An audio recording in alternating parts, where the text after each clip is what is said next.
Bienvenue dans le podcast de l'école de la course à pied, l'émission qui vous offre une autre vision de ce sport afin de mieux comprendre son monde et d'y découvrir ses secrets. Vous retrouverez quotidiennement une émission concise et plusieurs fois par mois des émissions plus longues sous forme d'interviews de personnes en lien avec le monde de la course à pied. Bonne écoute!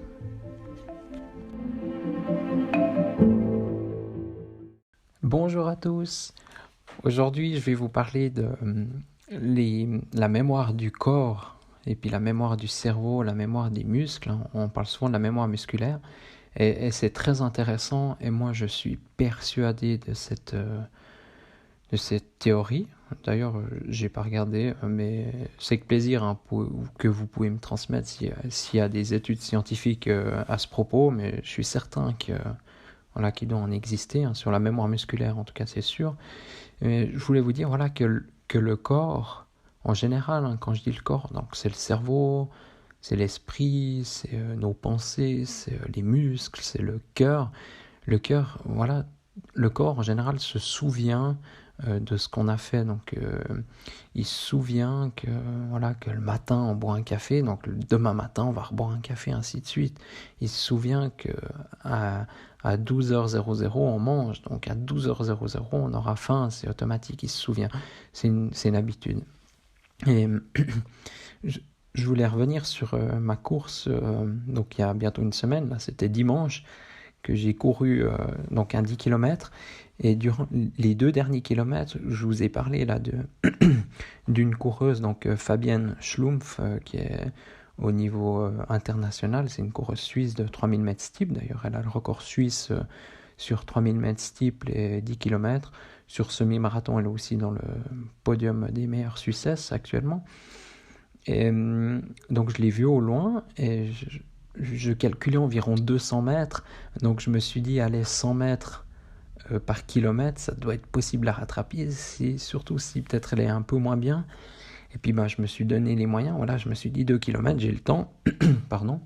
Et puis j'ai dit je me suis dit à moi-même que j'allais pas tout faire pour la rattraper maintenant, mais que j'allais me donner ces 2 km pour la rattraper. Et je suis arrivé sur les 100 derniers mètres à la dépasser. Donc moi, ça m'a permis aussi de faire ces 2 derniers kilomètres plus rapides. Je vous le disais dans l'épisode d'hier, par exemple, comment faire. Je vous l'ai pas dit comment faire, mais je vous l'ai dit qu'est-ce qu'il fallait ne pas faire pour justement être capable un peu d'accélérer à la fin. Je vous ferai un épisode plus complet vraiment sur la fin de course. Pour moi, c'est mon point fort, c'est la fin de course. Et là, voilà.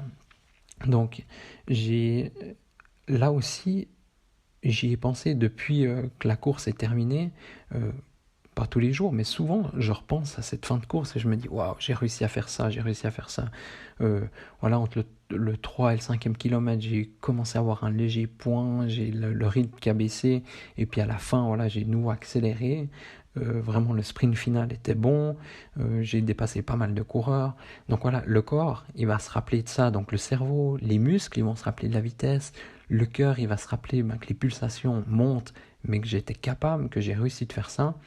Et on verra, mais samedi prochain, j'ai une course donc en Suisse allemande, et c'est 11 km, et je me souviens qu'en 2000, donc pas l'année passée, donc c'était 2018 de nouveau, quand j'étais au top de ma forme, je me souviens que le dernier kilomètre aussi, j'ai fait vraiment très fort les derniers kilomètres, mais que j'étais parti tranquillement. Aussi, c'est ça un des succès pour finir vite. Si on part très fort dès le début, on grille un peu ses réserves et puis on n'arrivera pas à terminer vite.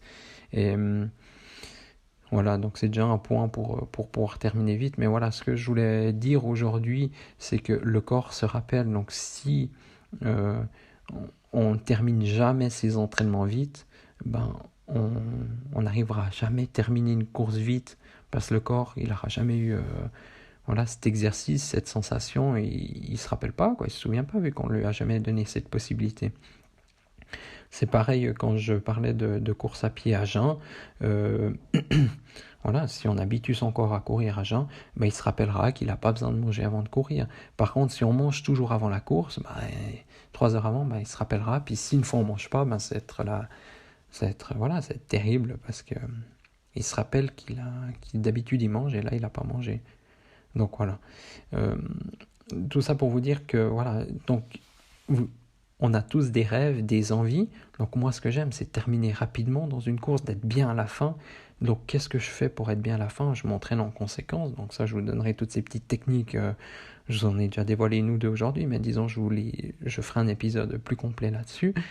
Et, et surtout, ben voilà, si on l'entraîne à l'entraînement, si on s'en rappelle, déjà si les jours avant on se dit voilà, ça va être difficile, mais je vais tenir, je vais crocher, ben un jour ça se passe, et le jour où ça se passe, ben c'est acquis. C'est comme si un jour quelqu'un a réussi, ben voilà, on a vu très bien que Eliud Kipchoge sur le marathon, ou Kenenisa Bekele, mais Kipchoge c'est mieux, je trouve, pour la progression, parce qu'il a fait une progression régulière, ses chronos ont baissé gentiment, gentiment, gentiment. Et voilà, son corps s'est rappelé qu'un jour, il a réussi à faire tel chrono. Alors la fois d'après, ils partent sur des bases, voilà, peut-être 1 seconde par kilomètre plus rapide ou 2 secondes. Mais déjà 1 seconde, c'est énorme. Hein, sur un marathon, ça fait déjà peut-être 50 secondes, 1 minute plus rapide au final. Et, et puis grâce à ça, le corps s'est rappelé qu'un jour, il a réussi à courir cette vitesse. Maintenant, son corps se rappelle, voilà, ainsi de suite. D'ailleurs, quand il a battu le record du monde qui n'a pas été officialisé, on est bien d'accord, là, qu'il a couru en dessous de 2 heures, là, son marathon à Vienne, c'était en 2019, je crois. Son corps, au final, il va se rappeler qu'il a réussi à courir en 2 heures. Je ne sais plus la vitesse que ça fait, peut-être 21, je ne sais pas combien de kilomètres heure. Lui, maintenant, il sait qu'il peut s'entraîner à ces vitesses. Il sait même qu'il peut s'entraîner un peu plus rapidement pour que la prochaine fois, en conditions réelles, donc en course, on verra d'ailleurs très bientôt, là, d'ailleurs, je crois que c'est à la fin avril ou début avril, je ne sais plus, je crois fin avril, le marathon de Londres, son corps, il se rappellera qu'il a réussi à courir cette vitesse, donc il sera capable, très certainement, si les conditions le permettent, si sa forme le permet, si sa préparation lui a permis, justement, d'arriver en forme le jour J, de réaliser ses chronos, et voilà. C'est comme moi, je sais très bien, vu que je suis un coureur du 100 mètres au marathon, je sais très bien qu'à la fin, je peux être très rapide, parce que j'ai cette capacité de vitesse. Et quasiment, quel que soit le coureur avec qui je me retrouve, à moins que je me retrouve contre un pistard qui fait du 400, du 800 mètres, et puis que maintenant il s'est mis sur le plus long, je sais que c'est difficile, mais voilà, je sais que je suis capable de terminer rapidement du fait de toutes ces expériences passées. Et voilà. Et puis c'est pareil dans tous les domaines de la vie, hein, c'est comme, voilà. On sait qu'on est capable de tenir, voilà, il y en a qui savent que à 21h, ils sont morts, il faut qu'ils aillent dormir. Et puis il y en a d'autres qui sont capables de tenir toute la nuit et puis qui vont devoir bien sûr récupérer, mais ils sont capables de tenir. Et ça, voilà, c'est du fait des expériences passées. Et je trouve que c'est un point très important. On le dit pas assez souvent, mais voilà. C'est d'ailleurs pour ça aussi que les gens font du fractionné. Hein, c'est pour que le corps se rappelle de cette...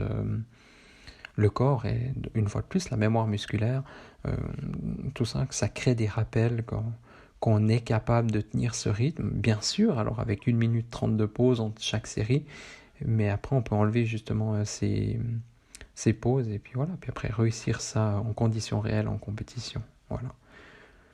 Donc je vous remercie de votre écoute, et puis si vous avez des infos complémentaires, ou bien des choses sur le sujet, justement sur un peu toute cette mémoire par rapport au corps, vos expériences aussi, qu'est-ce que vous en pensez? Donc n'hésitez pas à me le dire, voilà, en commentaire, ou bien voilà sur Instagram, sur Facebook, ou bien par email. N'hésitez pas à me contacter, et puis ça me fera plaisir vraiment de discuter sur le sujet, parce que ça m'intéresse vraiment beaucoup. Et voilà. Donc je vous remercie de votre écoute, et puis je vous dis à demain dans un nouvel épisode.